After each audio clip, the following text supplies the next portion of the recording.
AP ప్రభుత్వం కీలక నిర్ణయం దిశగా అడుగులు వేస్తోంది. ఆరోగ్యశ్రీ సేవల నిర్వహణలో భారీ మార్పుకు రంగం సిద్ధమవుతోంది. ఇప్పటి వరకు అందిస్తున్న ఆరోగ్యశ్రీ ట్రస్ట్ ద్వారా అందిస్తున్న సేవలను ఇకపై బీమా విధానంలోకి మార్చేలా ప్రతిపాదనలు సిద్ధమయ్యాయి. ఈ మేరకు ఆరోగ్య శాఖ మంత్రి సత్యకుమార్ అధికారులు బీమా కంపెనీలతో కీలక భేటీ నిర్వహించారు. బీమా సదుపాయాలపైన వారితో చర్చించారు. బీమా విధానంలో ఆరోగ్యశ్రీ సేవలపై సీఎం చంద్రబాబుకు నివేదిక ఇవ్వనున్నారు. రాష్ట్రంలో ప్రస్తుతం ఆరోగ్యశ్రీ కార్డు ద్వారా 25 లక్షల వరకు వైద్య సహాయం అందుతోంది.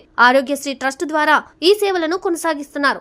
ఏపీలో కూటమి ప్రభుత్వం ఈ సేవలను ట్రస్ట్ ద్వారా కాకుండా బీమా విధానంలో అమలు చేయాలని ఆలోచన చేస్తోంది. ఈ మేరకు తాజాగా ఏపీ ఆరోగ్య శాఖ బీమా కంపెనీలతో చర్చలు చేసింది.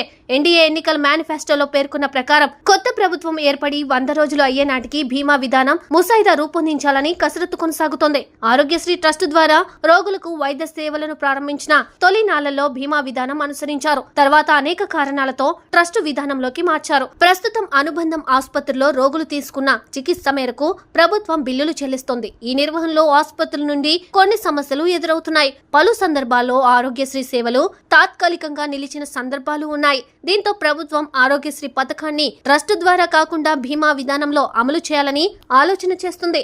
బీమా విధానంలో అయితే హెల్త్ కార్డులు ఉన్నవారు దేశవ్యాప్తంగా చికిత్స పొందే అవకాశం ఉంటుంది. ప్రభుత్వం ఎంపిక చేసిన బీమా కంపెనీ ద్వారా సేవలు అందుబాటులోకి వస్తాయి. ఆసుపత్రి నేరుగా బీమా కంపెనీకి సమాచారం ఇచ్చి అవసరమైన వారికి చికిత్స అందిస్తుంది.